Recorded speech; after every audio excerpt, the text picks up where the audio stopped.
guess if I were to sum up what Enlighten Education Co-op is all about, it's about filling a great need among young people today to understand the most significant piece of literature ever written. Annually the best-selling book in the world, and most of them are completely blank when it comes to understanding what it has to say and why they need that information. And so we're hoping to bring it to them, and we're hoping to, in the process, to activate the older generation, the retired teachers, to help implement this program. And so it's a multi-generational operation.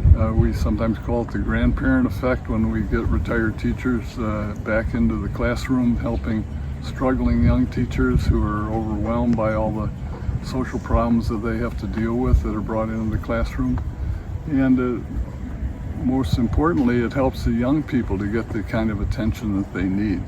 So this is what we're all about, and we're anxious to involve as many people who can share this vision with us and support us in getting this project done.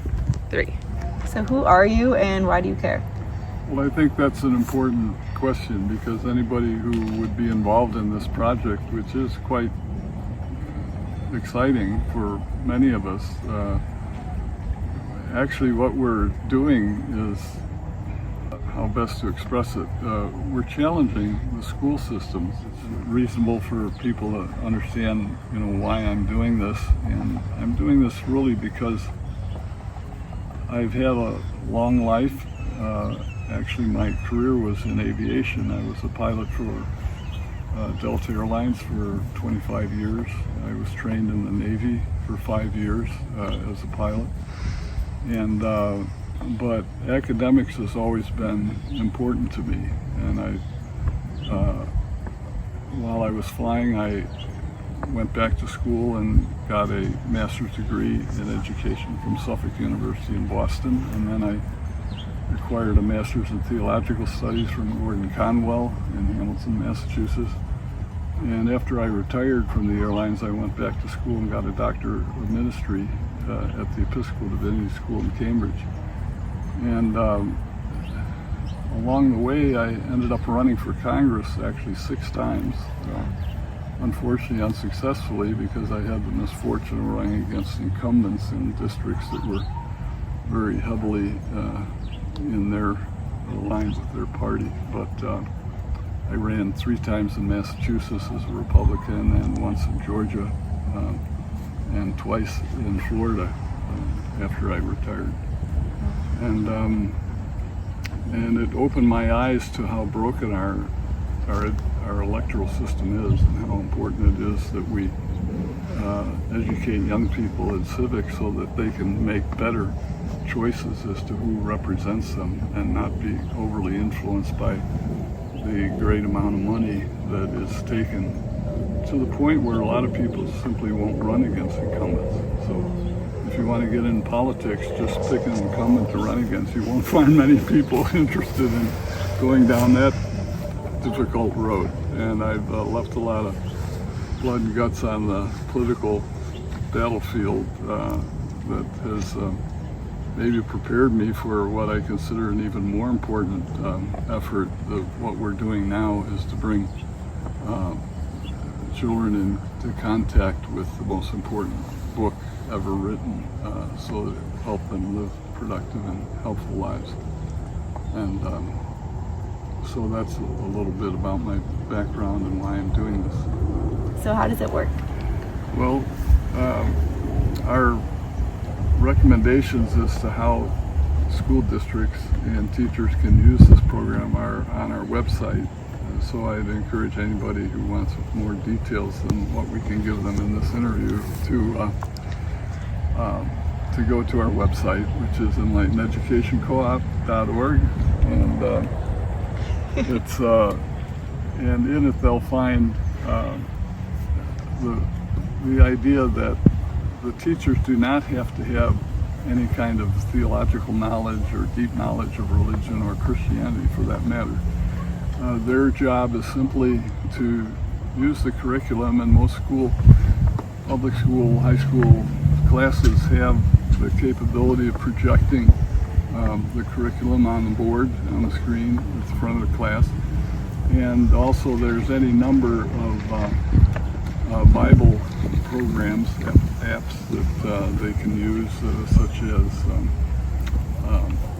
the Bible Gateway, for instance, and they can project that up as well and link the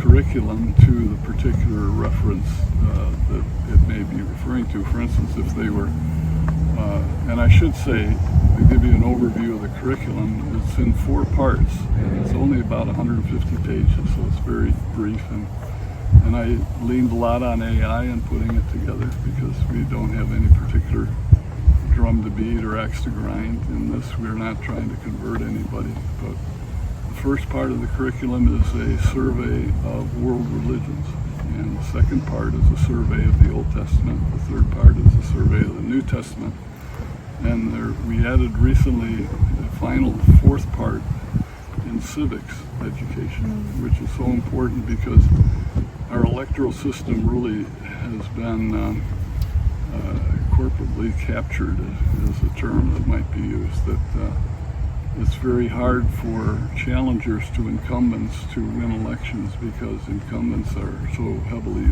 lobbied and financed by corporations that we're basically living in a corporatocracy, and we have to bring it back to the republic and the democratic principles that the country was based on.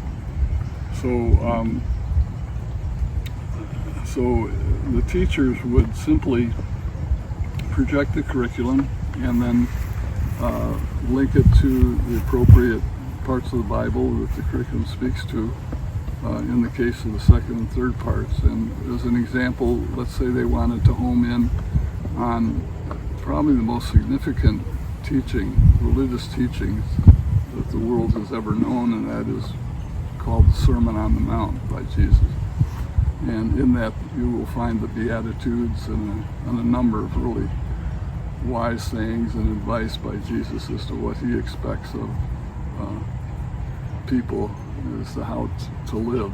And so they could go directly to that if they wanted, and then entertain a polite discussion with the students, or supervise a polite discussion as to what the students draw from it or what they think it means, and have a non-judgmental place for youngsters to discuss these issues and to internalize some of the ideas that will help them live a more meaningful life and a more moral life, and certainly a life with better manners. So that's our hope for this curriculum, that it'll fill that space in public schools. And our organization is willing to provide consulting services to school districts to help this happen and to stay within the guidelines set by the courts. And one of the missions of our organization is also to activate retired teachers and seniors who have a lot of experience in the classroom, but now find themselves playing shuffleboard or pickleball, and they're looking for something more meaningful to do with their spare time, but unfortunately they're not willing to work full time. But if the school districts would offer them part-time employment of 10 or 20 hours a week, and we could find these teachers for the school district and be sure they're well vetted and well trained in how to stay within the guidelines, so they're not promoting any particular religious worldview. They're simply making the source documents, the Old and New Testament, and the documents related to comparative religions and to civics course material, just to present that material and allow the youngsters to interface with that, and sort of using the Socratic method a lot, asking questions rather than giving answers. That's so true.